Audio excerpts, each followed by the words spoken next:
Sean here with BaseMint Comics, and this weekend Hank and I are going to ditch the bike and hop in the car to head to a local, I like to refer to them as dirt cons, I guess I have my entire life, little tiny show in a VFW hall, packed with vendors in dusty old long boxes for us to go through and hopefully find some stuff. So we're going to head to that, and then I'll show you what I picked up. And then at the very end, I'll introduce the new Cornerbox Classics, where I talk about comics that were released in early October of 1981.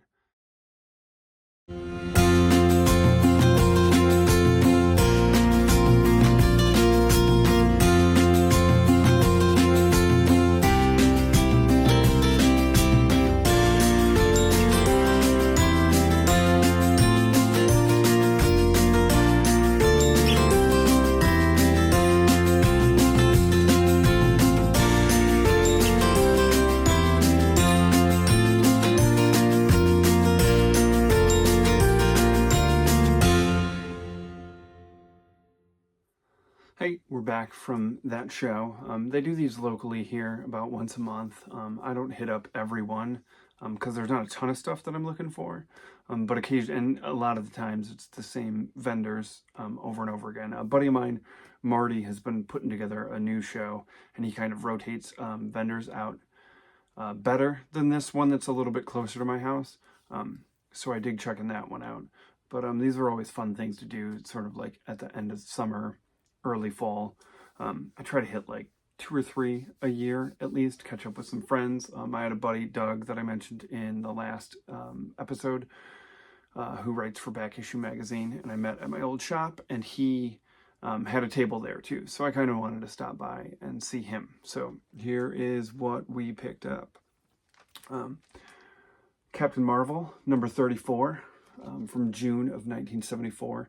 The reason I grabbed this, I'm not normally a cosmic guy, but I am planning on putting the Marvel graphic novel Death of Captain Marvel in my giant Marvel read, and I know that this is the first appearance of Nitro, and it's also the issue where, like, whatever causes the death of Captain Marvel, since I've never read it, comes into play. I had all this in a collected edition, but I prefer single issues if I can find them, and I found this one for pretty cheap, so I was pretty happy about that. The next are a couple of Daredevils, and these I have collected in like a Frank Miller collection, which I've read a few times and have been enjoying reading through. But like I said, I tend to be a single issue guy and prefer to have single issues.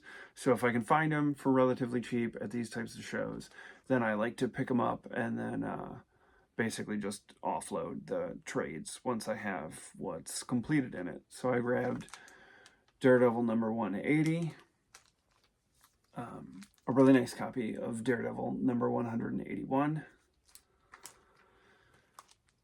Daredevil 182,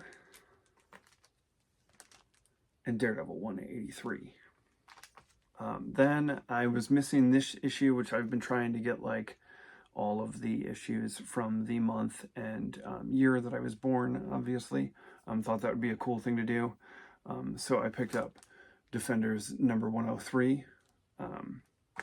And then I have all of these in a trade because I never thought, or a hardcover, because I never thought I was going to be able to get one of the issues, but I lucked out in finding a damaged copy.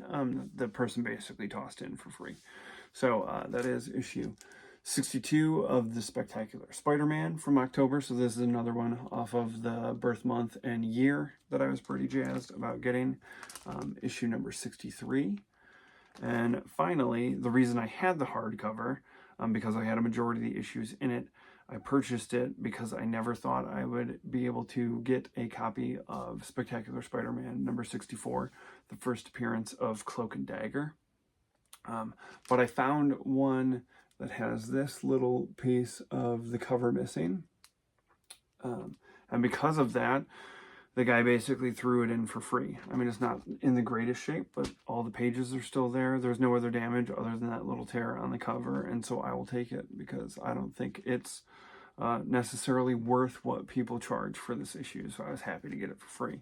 And then I have been collecting this Wonder Man series from the 90s. I picked it up because Beast was in this, and I'm an X-Men guy, so I was like, oh, it's Beast appearance, gotta have that. So I grabbed those 2 issues that had Beast in them a long time ago, and I had the issues that are contained in the Operation Galactic Storm series, but I was missing the rest of the series, and when I went and was hanging out and talking to my buddy Doug, he had the rest of the series, all the issues that I was missing, which is 29 issues, and then both annuals. And the first issue actually, oh, dropped it. The first issue has the fold-out poster still in it from the fictitious Wonder Man movie, which I thought was pretty cool. So Doug informed me why he was selling it was because the writer is been charged with some unsavory things. So he basically gave this to me for a future lunch, is how we agreed to it. And I'm going to read it because I really like the art. Don't know anything about the writer, and then I will probably do the same thing that Doug did, which was get rid of it. So all in all, for the very tiny budget that I had that day, for getting all that stuff, I thought I did pretty well on filling some holes and getting some stuff that I wanted in single issues from that little con. So it was a pretty good day. So next, I'm going to switch over and do so I talked about doing like classic, not just like new reviews of books that I pick up on Wednesday, but whenever I do a video, kind of tossing in classic issues, since I've been doing this giant reread of everything that I have Marvel-wise.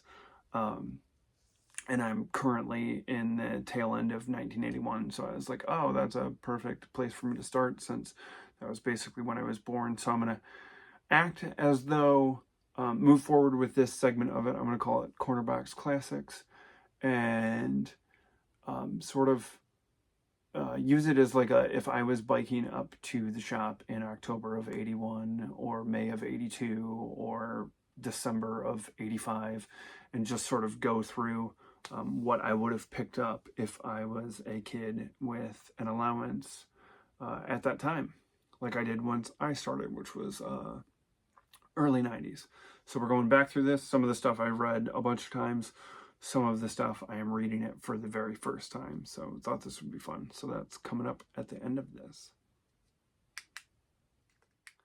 So first up, in what I would have picked up in October 1981, is Amazing Spider-Man number 224, which is Let Fly These Aged Wings from October 6th, 1981. It was written by Roger Stern, pencils by John Romita Jr., inks by Pablo Marcus, lettering by Joseph Rosen, and coloring done by Glynis Wein Oliver. Glynis Wein at the time was married to Len Wein, but I believe her name now is Glynis Oliver. So in this issue, Vulture is like, he kind of got his butt handed to him by Spider-Man in Spectacular Spider-Man, like somewhere in the 40s. And so he's been recovering in like a hospital, gonna get out, and basically is defeated. Like, he is convinced that he's an old man and like no use to anybody, so he's just riding off into the sunset. The orderlies are making fun of him, like everybody's just kind of busting his balls for being an old guy. So in the hospital that he's transferred to recover, he runs into Aunt May's fiance at the time, which is this like spitfire of a dude named Nathan Lubinsky. And Nathan's just like this old timer who like refuses to, like, he's like, I'm only as old as I am in my head. And so he's a go-getter and all about life. And so he meets Adrian Toomes and is basically like, don't let these like whippersnappers get you down. You still got it. And so he invites him out to a poker game at the nursing home that he is staying at, where Aunt May is also staying. So he decides, yeah, this dude's totally right. Like, I'm going to become the Vulture again. So he busts out of the hospital, goes and does this whole thing. So the Vulture's obviously going on like a robbing spree now that he's back in the game. Spider-Man's going after him, trying to find him, but isn't having any luck. So he wants to go, he decides like, I'm going to give up, not having any luck. I'm going to go visit Aunt May. So he goes to Aunt May, and at the exact same time, that's when Toombs shows up to go to the nursing home poker game with his new buddy, Nathan Lubinsky. And so Parker shows up, gets introduced to Adrian. He obviously knows who he is. His spider sense goes off. But Adrian realizes, like, oh, he's a photographer for the Daily Bugle. He'll certainly recognize me, and he might call the cops. So he, like, coerces Peter knowingly into another room, clobbers him over the head. Peter fakes it. And then, like, Vulture kind of takes some people at the nursing home hospital, Spider-Man, or hostage. Spider-Man swoops in, saves the day, etc., etc. Like, Vulture's back in prison, and that's how that goes. So it was a pretty fun and one and done, cool little Vulture story. Really like the John Romita Jr. pencils. I think right now, having read everything from the beginning, my favorite Spider-Man penciler at the moment is Senior, his dad. But John Romita Jr. Is one of my favorite pencilers. So up next from that month and year is Captain America, number 265, Thunderhead, also from October 6, 1981, written by David Anthony Kraft, pencils by Mike Zeck, inks by John Beatty, letterer is James Novak, and colorist is Bob Sharon. So this is an issue where Peter and Cap's like an artist at the time. He's like a freelance artist, and so he's at a Daily Bugle party with Peter Parker. He's walking home kind of dejected because some art stuff isn't working out for him. Gets attacked in an alley by a couple kids who don't know that this lowly, like, briefcase carrying, artist guy is actually Steve Rogers. So he handles them. Peter thinks that he's going to get some bucks from the Daily Bugle for taking this, like, man on the street angle photographs of this guy, kind of handing it to these thugs. But then Cap is like, please don't do that. Asks for the film back. And then all of a sudden, like, Cap just disappears. And it turns out he's been, like, displaced by this ray that was designed by the villain of the issue, a ex-SHIELD agent weapons designer named Sultan, which stands for Systematic Ultimate Lawless Takeover of All Nations, which is ridiculous. SHIELD loves their acronyms. So he's planning on dropping a megaton bomb on DC because he's pissed that he used to work for SHIELD, designing all their weapons and tech, but he went a little bit crazy, so they got rid of him. So this is his, like, vengeance plan. And so Peter eventually, with the help of Nick Fury, tracks this down, figures out where they're at. And so they go to take apart the megaton bomb without realizing that it's actually, like, the entire, it's very James Bond-esque, but it's like the entire island that they're on is now, like, blasted off, and they're falling off of it, and it ends on a cliffhanger, and that's where we're at. So fingers crossed Spidey, Steve, and Nick make it, because I don't know what happens in the next issue. I've never read it, so, here goes. Up next is Micronauts number 37. There's a reason they call it the Danger Room, from October 6, 1981, written by Bill Mantlo. Art is by Keith Giffen. Inks Daniel Bulanati. Letterer is also James Novak, and colorist is Bob Sharon. I am not a normal Micronauts reader. I got this because Nightcrawler is my favorite X-Men, so going through back issue bins years ago, I stumbled upon this and was like, could give a rip about the Micronauts, but I love Nightcrawler. He's there on the cover. So little fun issue where the Micronauts are doing Micronauts things. I'm not 100% sure, because this is so far the only issue of Micronauts that I've ever read, which will bum one of my buddies out who loves the Micronauts. And maybe one day I'll get the whole issue, but the whole series, but nothing's really grabbed me so far on the Micronauts end. But their ship winds up in the Danger Room while Nightcrawler is trying to fix it while the rest of the X-Men are away, from when Kitty damaged the whole mansion fighting off the Nagari demon earlier. So he's trying to repair it, but the systems are going on automatically because they recognize the ship as an intruder. So it's just Nightcrawler trying to help the Micronauts stop a bad guy that is attacking them, while also kind of making its way through the Danger Room without getting blown up by the Danger Room. So fun little Micronauts issue and a Nightcrawler appearance that was absolutely necessary for me to have. Up next, Star-Lord Special Edition. If I understand it correctly, a majority of this was released in 1976, and didn't really go anywhere. And then they reframed it by adding some like front pages and back pages that were drawn by Michael Golden. But the main story is the reason why I picked it up is it's my favorite creative team of all time. It's written by Chris Claremont, art by John Byrne, inks by Terry Austin, letters by my all-time favorite letterer, Tom Orzechowski, and colors by Glennis Wine. So it's like my all-time favorite creative team, with some extra pages by Michael Golden, and Michael Golden is awesome. So I was like, sure, I'll check it out. My only like knowledge of Star-Lord or the Guardians is strictly at this moment from the Guardians movies, which I loved, but I completely understand and am well aware that like that's not the original Guardians. That's not really what Star-Lord was like back then. I read this, enjoyed it. I'm, again, not a big cosmic guy, so it was good. I liked it. Don't have much to say about it. Happy that I have it in my collection. Chris Claremont's a great writer.